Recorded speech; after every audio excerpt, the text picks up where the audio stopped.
ខ្ញុំបន្ថែមបន្តិចរឿងប្តឹងទៅតុលាការព្រំប្រទានអន្តរជាតិតើបានផលអីតើគេយកទៅចាត់ការឬអត់សំណួរគេសួរខ្ញុំច្រើនណាបងប្អូនតុលាការព្រំប្រទានអន្តរជាតិទទួលបណ្ដឹងពីប្រទេសនោះតុលាការអន្តរជាតិទទួលបណ្ដឹងពីគ្រប់ប្រទេសទាំងគ្រប់ប្រជាពលរដ្ឋទាំងអស់មិនមែនចាំបាច់តែខ្មែរនៅក្នុងប្រទេសកម្ពុជាហើយមិនមែនចាំបាច់តែខ្មែរជាជនជាតិខ្មែរទេជាជនជាតិដទៃក៏អាចប្តឹងបានដែរយើងមើលតែករណីភូមាបានហើយករណីភូមាគឺគេប្តឹងទៅតុលាការព្រំប្រទានអន្តរជាតិ ICC នេះដោយប្រទេសផ្សេងទេ Gambia ណានោះគេប្តឹងជំនួស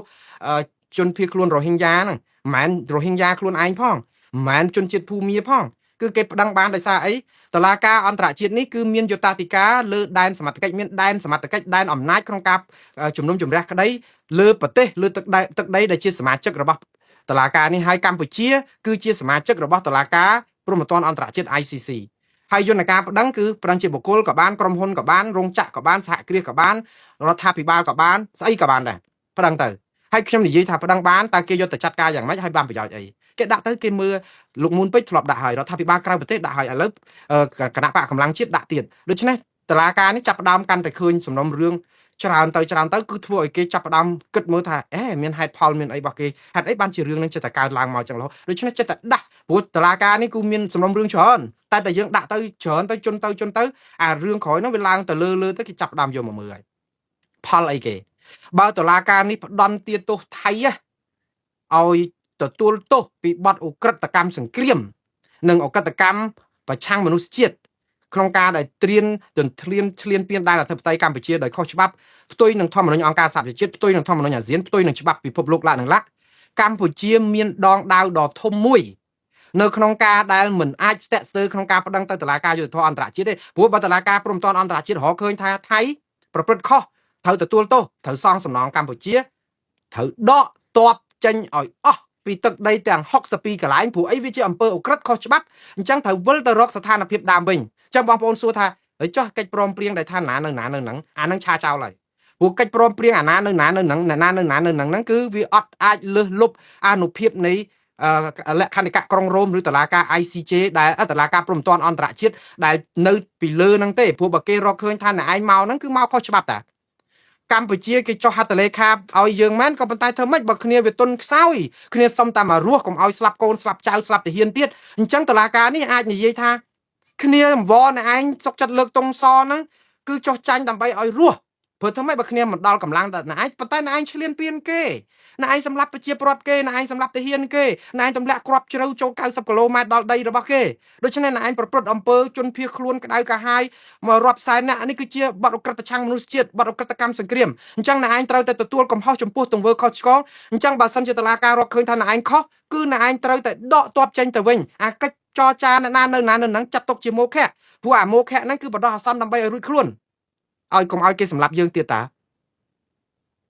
អានេះឃើញយើងបានដងដាវហ៎ហើយបើបានដងដាវអត់ចាំបាច់ទៅប្តឹងតុលាការយុត្តិធម៌អន្តរជាតិហ្នឹងថៃត្រូវដកទៅកន្លែងដើមវិញឯងព្រោះយើងឈ្លានពានខុសច្បាប់ហ្នឹងតុលាការគេរកឃើញថាឲ្យទៀមទាឲ្យណែឯងដកទ័ពថយចេញពីតំបន់ដែលត្រួតលើឬក៏វាយបលាលួចដាក់កុងតឺន័រលើដែនអធិបតេយ្យរបស់កម្ពុជាហើយចាត់ទុកជាមោឃៈការចរចារបស់លោកទាសីហាជាមួយនឹងលោកណត្តភងណាផានិចព្រោះអាហ្នឹងគឺជាការចរចាបណ្ដោះអាសន្នឲ្យនរណានៅណាដើម្បីឲ្យប្រជាពលរដ្ឋភៀសសឹកបានវិលមកលំនៅឋានវិលទៅរកភាពប្រក្រតីវិញអញ្ចឹងគឺគេឲ្យដកទៅវិញទៅយើងបានដីមកវិញក៏ប៉ុន្តែតុលាការ ICC នេះអត់មានអំណាចយោធានៅក្នុងការបង្គាប់បញ្ជាឲ្យថៃដកយោធាចេញពីដែនដីខ្មែរទេអាហ្នឹងយើងធ្វើអីទៀតយើងយកអាសាលក្រមរបស់តុលាការ ICC ហ្នឹងទៅប្តឹងទៅតុលាការយុត្តិធម៌អន្តរជាតិដើម្បីឲ្យជួយអនុវត្តតាក់ទងនឹងរឿងដែនអធិបតេយ្យកម្ពុជាផែនទីខ្នាត1 លើ 200,000 ដែលថៃរំលោភខុសច្បាប់ហើយឥឡូវតុលាការ ICC នេះគេសម្រេចឲ្យខ្មែរឈ្នះអញ្ចឹងត្រូវតែចេញដីកាដើម្បីឲ្យថៃ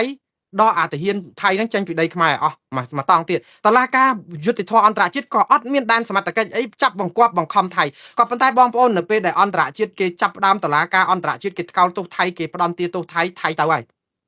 ព្រោះថៃខ្លាចណាស់តឡាការអន្តរជាតិហ្នឹងថៃអត់ខ្លាចចរចាទេ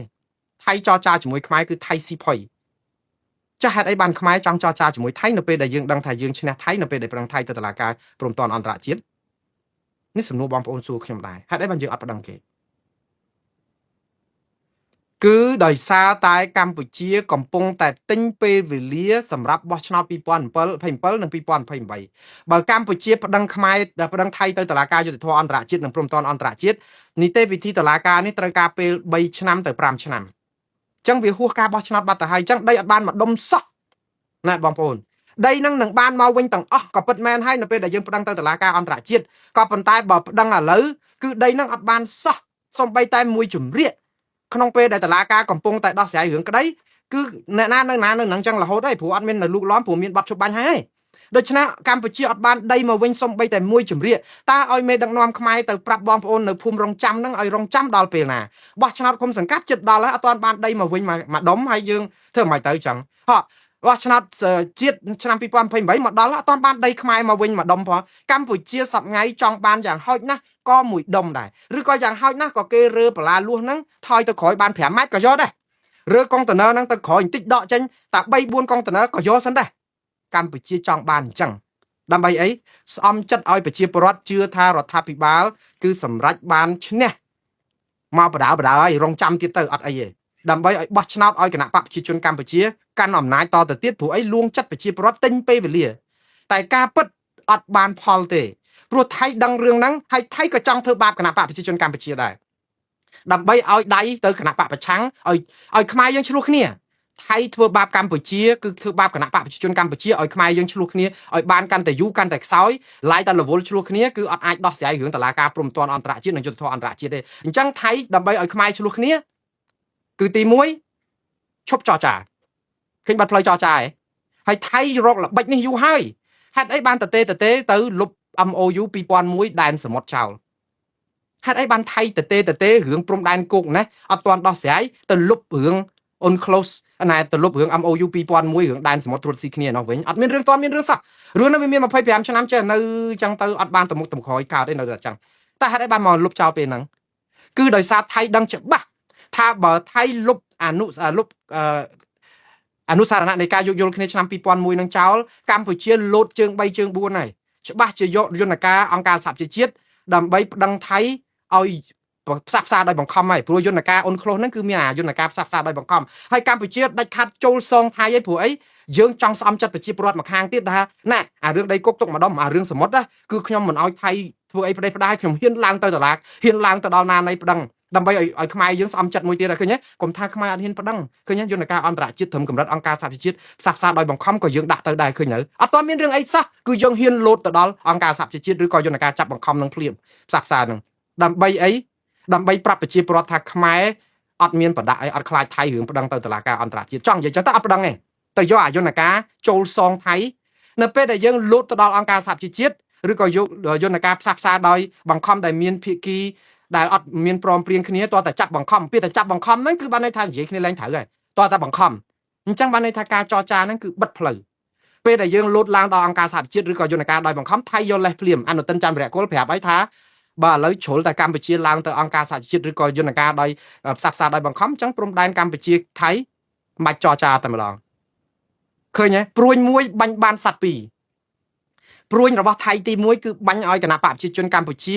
ឆ្លេឆ្លាឆ្លោះគ្នាខ្មែរគ្នាឯងទៀត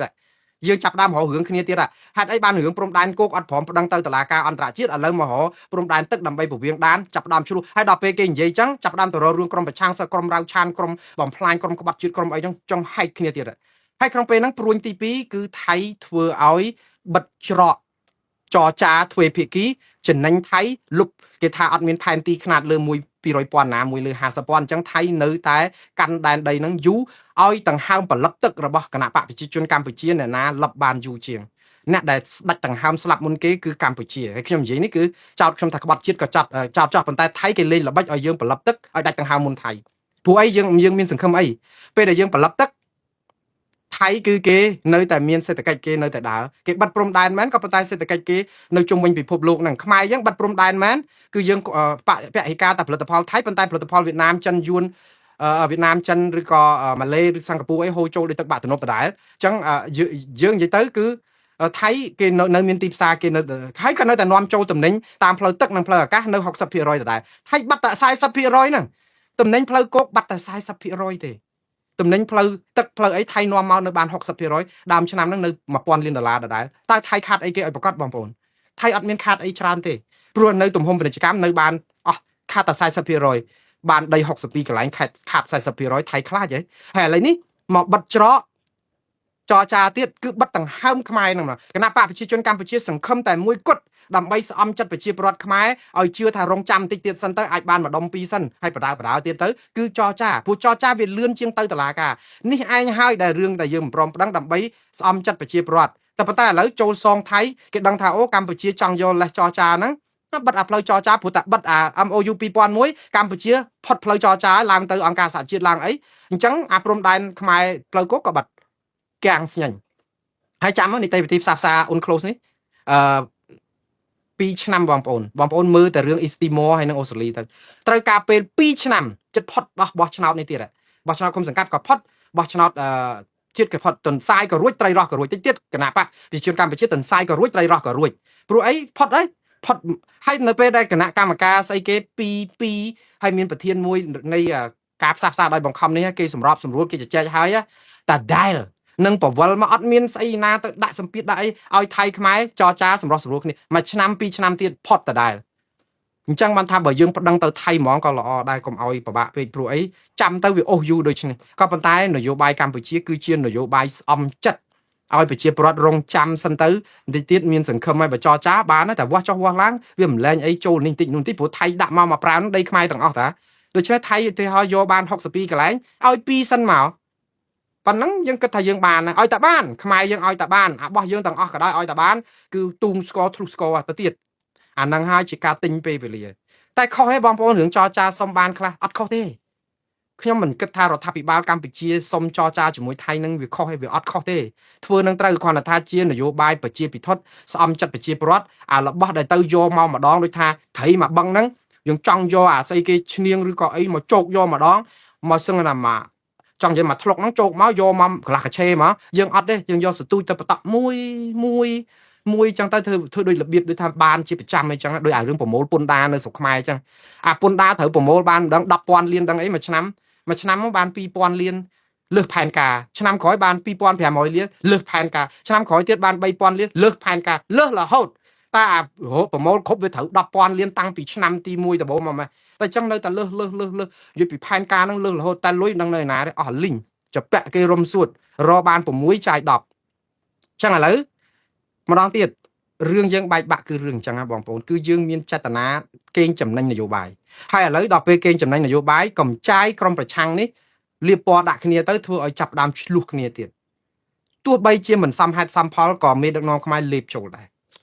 ឥឡូវគណៈបកប្រឆាំងគេចាប់ផ្ដើមឡើងមកមានបដកម្មហើយដល់ពេលមានបដកម្មឃើញកម្លាំងជាតិគេប្តឹងទៅតុលាការព្រំដែនអន្តរជាតិគណៈបកសិទ្ធិមនុស្សសំទោសគណៈបកនៅរដ្ឋាភិបាលក្រៅប្រទេសមានតំណាងគេឡើងមកតបទៅវិញលោកសំអានតបទៅវិញថាគេអត់បានសុំសង្គ្រាមទេគេសុំឲ្យប្តឹងហេតុអីក៏ប្តឹងមិនបើមកលៀបពណ៌ឲ្យគណៈបកប្រឆាំងចេះយូឆ្លោះគ្នាហើយដល់ថៃអង្គុយផ្ទះដៃផឹកតែជក់បរិយអត់ចោលទេយើងគឺថាយើងកំសត់ជាតិសាសន៍យើងកំសត់មែនតើបងប្អូនយើងកំសត់ដោយសារតែនយោបាយយើងហ្នឹងគឺនយោបាយគឺយើងខាតរហូតបងប្អូនតែយើងបកកែរឿងខាងស្អំចិត្តបោកប្រាស់ប្រជាពលរដ្ឋហើយសឹមតែគ្នាអត់ហ៊ាននិយាយអីផង